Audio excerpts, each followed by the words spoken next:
शुरू करते हैं अपना अगला सम, जो कि हमें इक्वेशन को रिड्यूस करके बनाना होता है। ये एक वर्ड प्रॉब्लम है, तो मैं पढ़ रही हूँ आपके लिए, फिर हम इसको सॉर्ट आउट करेंगे, सॉल्व करेंगे। पहले इक्वेशन बनाते हैं। इसमें लिखा गया कि टू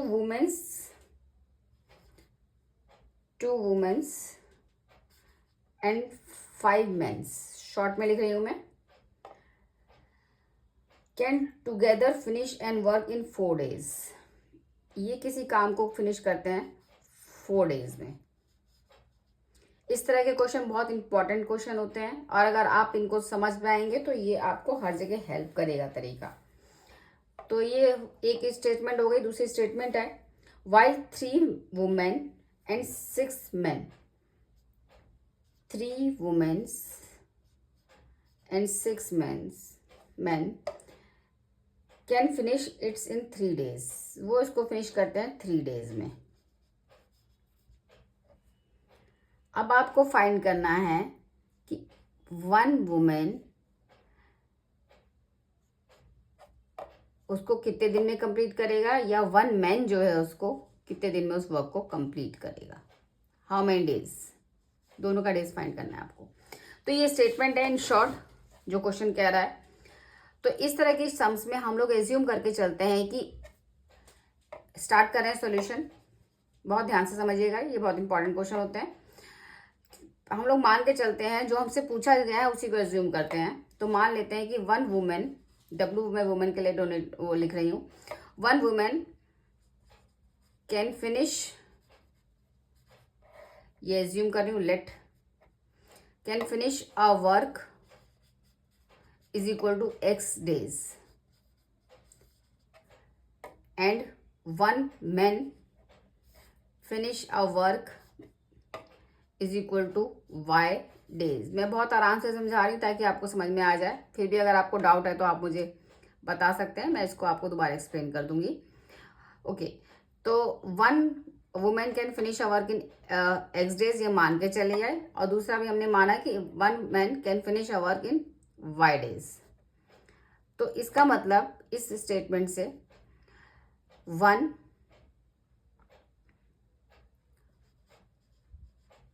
वुमेन 1 day वर्क, यानी अगर वो किसी काम को x डेज में कर रही है कोई, तो एक दिन में वो उस काम का 1/x पार्ट जो है कंप्लीट करेगी। इसी तरह से अगर कोई आदमी एक काम को y डेज में फिनिश कर रहा है, तो वो एक आदमी एक दिन में जो है उसका 1/y पार्ट कंप्लीट करेगा। मैं दोबारा एक बार आपको समझाती हूँ नंबर्स के फॉर्म में। अगर कोई वुमेन किसी काम को 12 डेज में ख़त्म कर रही है, एग्जांपल लेके चलते हैं कि 12 दिन में अगर वो एक काम को ख़त्म कर रही है, तो एक दिन में उस काम का 1/12 पार्ट जो है कंप्लीट करेगी। इसी तरह से एग्जांपल, अगर कोई आदमी किसी काम को 10 दिन में कंप्लीट कर रहा है, तो वो एक दिन में उसका 10वां भाग यानी 1/10 पार्ट जो है वो कंप्लीट करेगा। हमने इसको यही यूज़ किया है। तो यानी एक वुमेन का एक दिन का काम जो हो गया 1/x हो गया, और एक मैन का एक दिन का काम जो हो गया 1/y हो गया। उम्मीद करती हूँ समझ में आएगा। इतना समझ में आने के बाद आपका आराम से क्वेश्चन हो जाएगा। तो अब हम बात करते हैं पहले स्टेटमेंट की। स्टेटमेंट 1, 2 वुमेन, अगर एक वुमेन का एक दिन का काम 1/x है, तो यानी 2 वुमेन का 1 डे वर्क हो जाएगा 2/x। और इसी तरह से 5 मैन का 1 डे वर्क हो जाएगा 5/y। एक औरत का एक दिन का काम था 1/x, तो 2 औरतों का एक दिन का काम हो गया 2/x।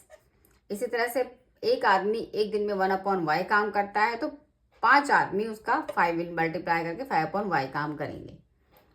तो ये इजीली आपको समझ में आ गया। अब हम बात करते हैं इस स्टेटमेंट की कि 2 वुमेन प्लस 5 मैन, ये दोनों मिलके जो उस काम को फिनिश करते हैं वो 4 डेज में करते हैं। इसका मतलब ये हुआ कि 2 वुमेन प्लस 5 मैन का 1 डे वर्क जो होगा वो हो जाएगा 1/4 पार्ट। ये 2 औरत और 5 आदमी किसी काम को 4 दिन में ख़त्म करते हैं, तो 2 औरतों और 5 आदमियों का 1 दिन का काम जो होगा वो उस काम का 1/4 पार्ट होगा। आपको बहुत ध्यान से समझना होगा स्टेप बाय स्टेप, तो आप इजीली कर पाएंगे। दोबारा मैं रिपीट कर देती हूँ स्टेटमेंट। 2 औरतों का 1 दिन का काम हुआ 2/x, 5 आदमियों का 1 दिन का काम हुआ 5/y, और इस स्टेटमेंट से 2 औरतों और 5 आदमियों का 1 दिन का काम हुआ 1/4।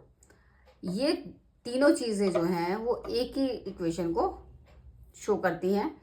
इसको इक्वेशन फॉर्म में लिखते हैं, इक्वेशन बाय स्टेटमेंट 1। ये हो जाती है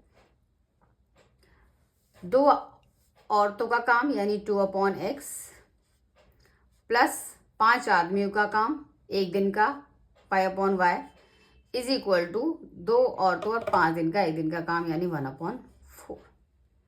ये हुई आपकी पहली इक्वेशन।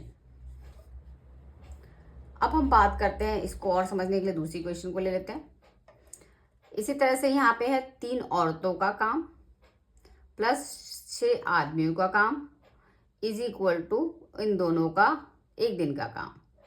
तो इस हिसाब से अगर यहाँ ये 3 औरतें 3 वुमेन प्लस 6 मैन अगर किसी काम को कंप्लीट करते हैं,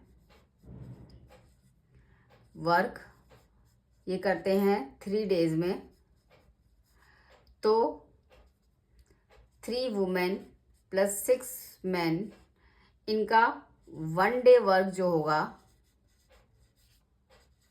ये हो जाएगा 1/3 पार्ट। जैसे इसका 1/4 था, इसका 1/3। अब इसकी इक्वेशन बाय स्टेटमेंट 2।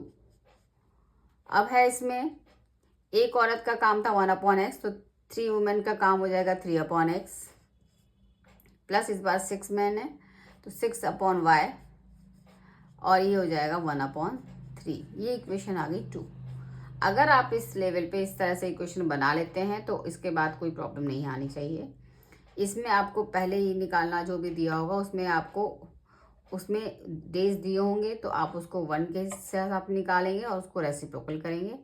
उसके बाद जितने भी मैन और वुमेन है उसको उसमें मल्टीप्लाई करेंगे। हम गलती ये करते हैं अक्सर कि हम यहाँ तो इसको 1/x में कन्वर्ट करते हैं, बट डेज को हम लोग कन्वर्ट नहीं करते हैं। नहीं, इसमें भी आपको पूरी स्टेटमेंट में सब चीज़ें आपको 1 डे के हिसाब से कन्वर्ट करनी पड़ेगी, और 1 डे के हिसाब से करने के लिए आपको डेज को रेसिप्रोकल करना ही पड़ेगा। तो इस तरह से आप 2 इक्वेशन ले लेते हैं। ये इक्वेशन जो आपने बनाई है ये इससे पहले वाला जो हमने क्वेश्चन किया था उस तरह से ही हम लोग करेंगे। उम्मीद करती हूँ आपने इस वीडियो देखी होगी, नहीं देखी होगी तो आप दोबारा देख लीजिएगा। मैं एक बार और से सॉल्व कर देती हूँ आपके लिए। इसमें फिर हम लोग वही करेंगे, let 1/x is equal to u और 1/y is equal to v।